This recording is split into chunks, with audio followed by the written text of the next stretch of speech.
Coucou les Cétos, moi c'est Elodie de la chaîne Céto Sympa et aujourd'hui on va faire une recette de flan pâtissier sans pâte. Ne vous inquiétez pas, j'ai un passionné de flan à la maison, donc on a travaillé la recette de façon à ce que la texture soit au plus proche du flan de votre enfance. Donc il est ferme, crémeux et fondant dans la bouche avec ce petit goût de vanille sur le bout de la langue, c'est délicieux. Allez, maintenant que je vous ai mis l'eau à la bouche, on va passer en cuisine. Et voilà, bienvenue dans ma nouvelle cuisine. Maintenant, je vais vous montrer de quoi vous avez besoin pour faire votre flan pâtissier.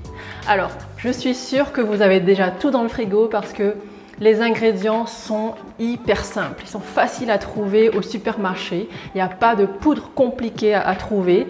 Tout simplement, les basiques. Pour commencer, il vous faut 200 ml ou grammes de lait de coco, 250 g de mascarpone, 6 œufs, de l'extrait vanille liquide, 40 g de purvia ou d'érythritol, c'est à vous de doser en fonction de ce que vous avez chez vous.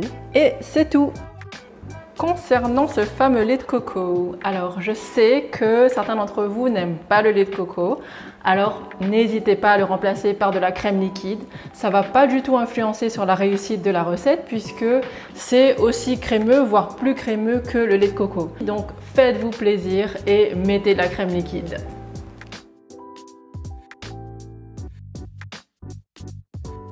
Maintenant, il n'y a plus qu'à mettre tous les ingrédients dans un mixeur et de tout mélanger. Tout simplement.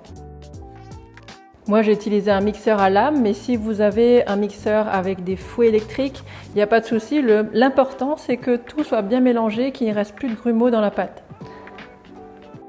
Et une fois que tout est bien mélangé et qu'il n'y a plus de grumeaux dans la pâte, vous devriez obtenir une pâte assez liquide comme ça. Maintenant il n'y a plus qu'à verser le tout dans un moule et à faire cuire au four. Juste un petit détail par rapport au moule, je vous conseille d'utiliser un moule à charnière de 20 cm, comme ça vous aurez la bonne hauteur de flan et aussi ce sera beaucoup plus facile de démouler. Après, si vous n'avez pas un moule comme ça ou si vous avez un moule trop grand, je vous conseille d'utiliser un moule à muffin, comme ça vous pourrez faire des portions individuelles et pour ça il faudra réduire la cuisson d'au moins de moitié. Je vous conseille de vérifier à mi-cuisson pour vérifier que votre flan il soit bien cuit. Voilà, donc vous prenez votre moule et on le recouvre de papier sulfurisé pour éviter que ça fuit et que ça accroche autour. Et une fois qu'on a bien plaqué le papier sulfurisé tout autour de la paroi du moule, on peut verser notre préparation dans le moule. À partir de là, si notre four est chaud, on peut mettre notre flan à cuire. Et c'est parti pour 30 minutes de cuisson.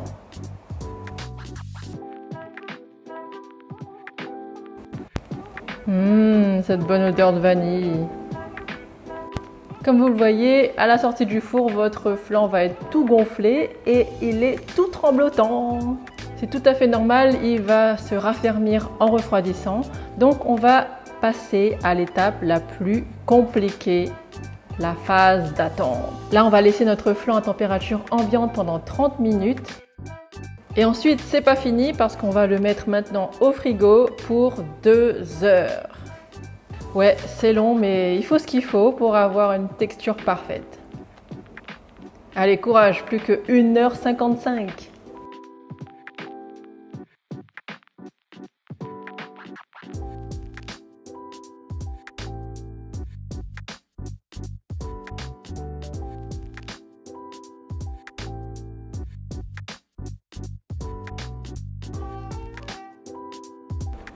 Et voilà, c'est fini pour aujourd'hui. Notre flan est enfin prêt. On va enfin pouvoir le déguster après tant de temps d'attente.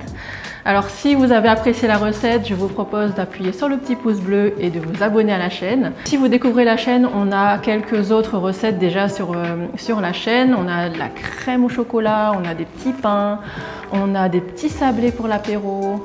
À vous de découvrir tout ce qu'on a sur la chaîne et si vous vous abonnez, vous pourrez découvrir les nouvelles vidéos petit à petit puisque dans les prochains jours, on va poster plein de nouvelles vidéos. Voilà, je vous souhaite maintenant une très bonne journée et je vous dis à très bientôt. Salut!